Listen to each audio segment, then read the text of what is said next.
नमस्कार मित्रों, मेरा नाम है विजय शंकर सिंह और मैं नियमित रूप से शेयर बाज़ार के संबंध में वीडियो लेकर के आता रहता हूँ। तो जिस किसी को भी शेयर बाज़ार, निवेश आदि के संबंध में कोई जानकारी चाहिए वह हमारे चैनल को सब्सक्राइब कर सकता है।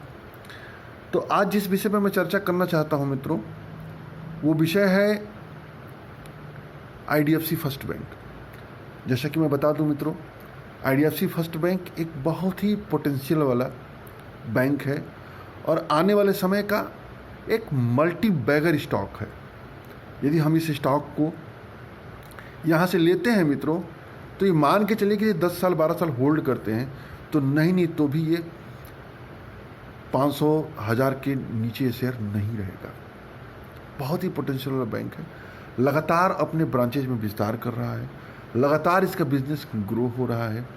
अभी इस समय मित्रों 19-20 रुपये के आसपास मिल रहा है। हो सकता हो कि यहाँ से और नीचे चला जाए, जा सकता है नीचे, हो सकता हो कि 15 तक भी चला जाए।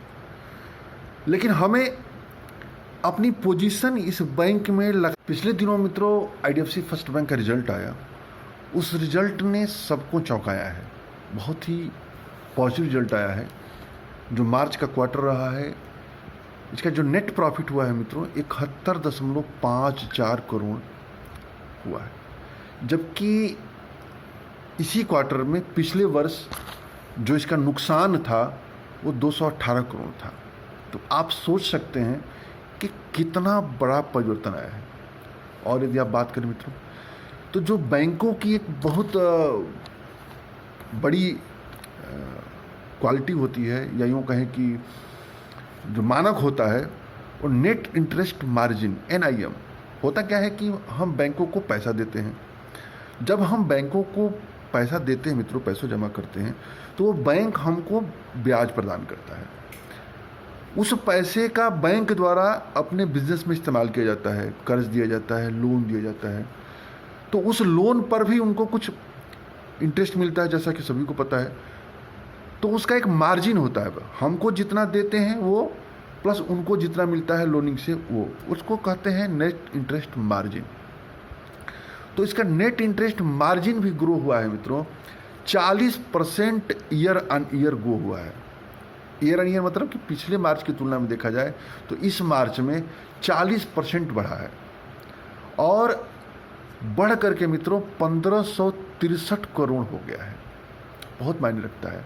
यदि हम मार्जिन की बात करें मित्रों, तो जो पिछले साल 3.03% था, वो इस साल बढ़ करके 4.24% हुआ है। तो 4.24% मतलब अच्छा ग्रो है। और यदि आप देखें मित्रों, इसके बारे में जो अच्छी चीज़ें हैं, इसका जो एक और बहुत बढ़िया मानक होता है NPA, जो कि हम जो बैंकों द्वारा विभिन्न तरह के लोन प्रदान किए जाते हैं, उस लोन में कितना डिफ़ॉल्ट होता है उसको NPA कहा जाता है। तो इसका NPA जो पिछले साल के क्वार्टर में 2.83% था, वो घट करके 2.6% हो गया है। यानी यहाँ भी इसको फ़ायदा हुआ है, यहाँ भी सुधार हुआ है। तो देखा जाए मित्रों कि डे बाय डे इसका लगातार ग्रो हो रहा है, अच्छा हो रहा है। और भी नेट NPA की बात की जाए तो नेट NPA भी जो है 0.94% से नीचे हुआ है, जो कि पहले 1.23% था। दो होता है, एक ग्रास NPA होता है, एक नेट NPA होता है। तो ग्रास NPA जो है 2.83% से सुधर करके 2.6% हुआ है। और नेट NPA की बात करते हैं मित्रों, तो 1.23% से घट करके 0.94% हो गया है। तो ये भी बहुत अच्छी चीज़ है। और भी मित्रों इसको कई चीज़ें हैं जो कि इसका जो कासा कहते हैं, कासा मतलब जो करेंट अकाउंट और सेविंग अकाउंट होता क्या है कि बैंकों को सबसे ज़्यादा जो फ़ायदा होता है वो कासा पर फ़ायदा होता है, क्योंकि कासा पर रेट ऑफ इंटरेस्ट कम होता है। उसमें कुछ शर्तें होती हैं, शर्तों में कि इतने दिन तक पैसा रहेगा तो आप ब्याज के हकदार होंगे। इसलिए सभी बैंक कासा पर फोकस अधिक करते हैं। तो इसका भी कासा जो है बढ़िया है, बढ़ा है और इसके यदि हम आंकड़ों की बात करें मित्रों, तो जो कासा है, इस पर जो CMD है, इसके जो हेड हैं मिस्टर वी वैद्यनाथन, उन्होंने काफ़ी संतोष प्रदान किया है और उन्होंने बताया है मित्रों कि जो 4,658 करोड़ इस बार आया है, वो आगे चल करके और इसमें वृद्धि होगी। वी वैद्यनाथन मित्रों अपने आप में एक बहुत बड़ा एंटरप्रेन्योर किस्म का व्यक्ति है।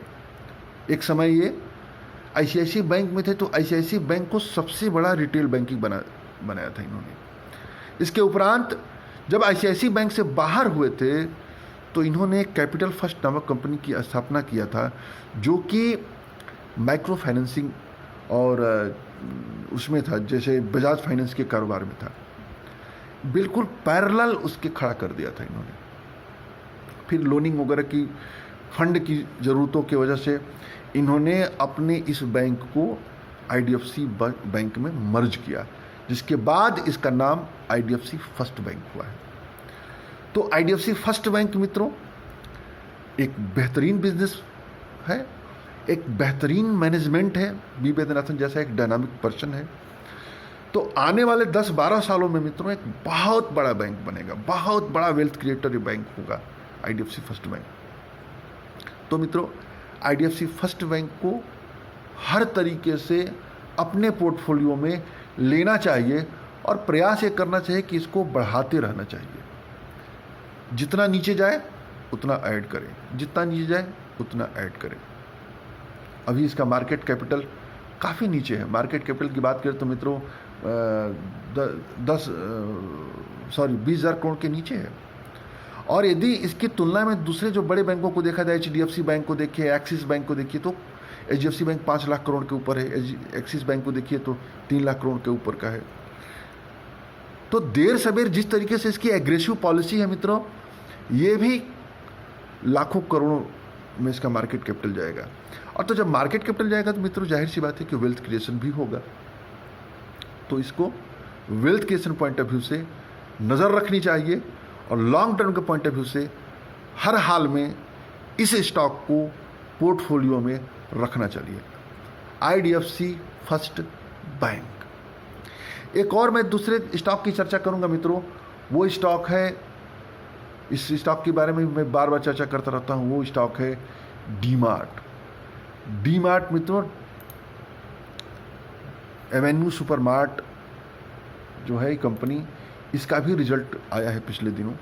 और कोरोना वायरस की महामारी के बीच में जहां पर सभी कंपनियों के बिजनेस में गिरावट आ रही है, कुछ न कुछ दिक्कत आ रहा है, तो डीमार्ट के जो YoY यदि आप देखेंगे रेवेन्यू मित्रों तो 24% बढ़ा है।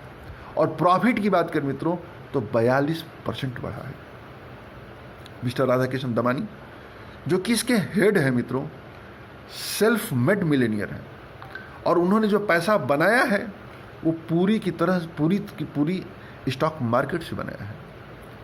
कंपनियों का विश्लेषण करना उनका पुराना काम है, इसलिए किस कंपनी में क्या क्या अच्छाई होनी चाहिए उससे वो विज्ञ है, उससे वो परिचित है।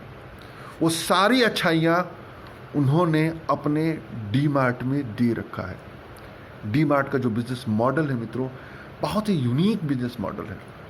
यह कंपनी अपने स्टोर खोलती है।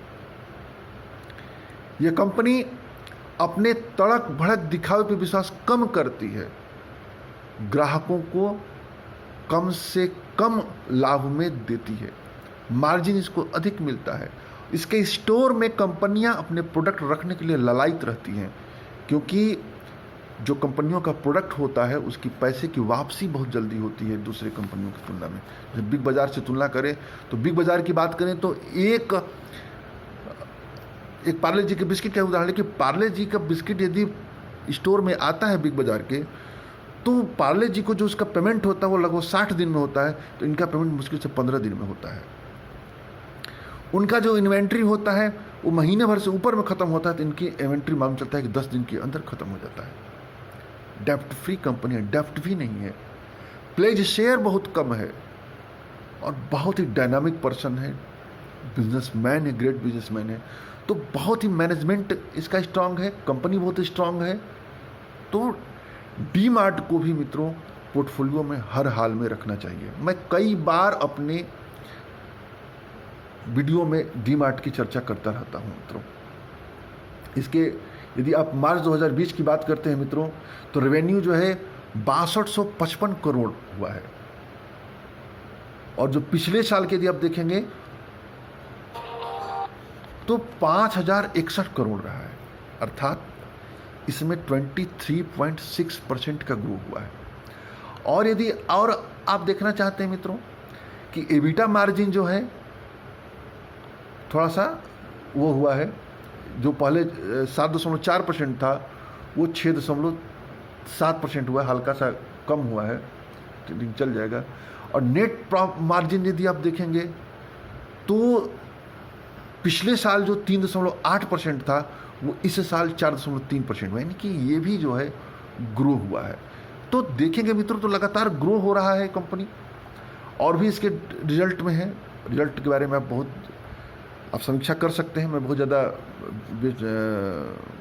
बैलेंस शीट का विश्लेषण नहीं कर पाता हूँ, लेकिन ओवरऑल जो रिजल्ट देखने को मिला है मित्रों, डी मार्ट लगातार ग्रो करने वाली कंपनी है, और यह भी आने वाले समय का बहुत बड़ा मल्टीबैगर स्टॉक्स है। 2017 में इसका IPO आया था, 300 रुपये का IPO आया था मित्रों, 600 रुपये लिस्ट हुआ था, और वर्तमान में लगभग 2400 रुपये पे ट्रेड कर रहा है, अर्थात 8 गुना बढ़ चुका है। मार्केट कैपिटल लगभग 1.5 लाख करोड़ हो चुका है, 1.5 लाख करोड़। आने वाले जो निफ्टी में बदलाव है मित्रों, सितंबर महीने में निफ्टी में शामिल होने में एक बड़ा हकदार कंपनी है डी मार्ट, लेकिन दिक्कत इसकी यह है कि यह अभी FNO में नहीं है। और निफ्टी की कई ऐसी कंपनियां हैं मित्रों जिसका मार्केट कैपिटल इससे कम है, इवन नेस्ले से भी बड़ी कंपनी हो चुकी है, और देश की 11 टॉप मार्केट कैपिटल के हिसाब से कंपनी हो चुकी है मित्रों, टॉप 11 में आ चुकी है। बहुत जल्द ही ये टॉप 10 में जाएगी, बहुत जल्द। तो निफ्टी का ये बहुत बड़ा स्टॉक है, पोर्टफोलियो में रखना चाहिए मित्रों, लंबे समय के लिए हर हाल में रखना चाहिए। तो मित्रों आज के लिए इतना ही। कोई क्वेरी हो, कोई प्रश्न हो, कर सकता है। जय हिंद, जय भारत।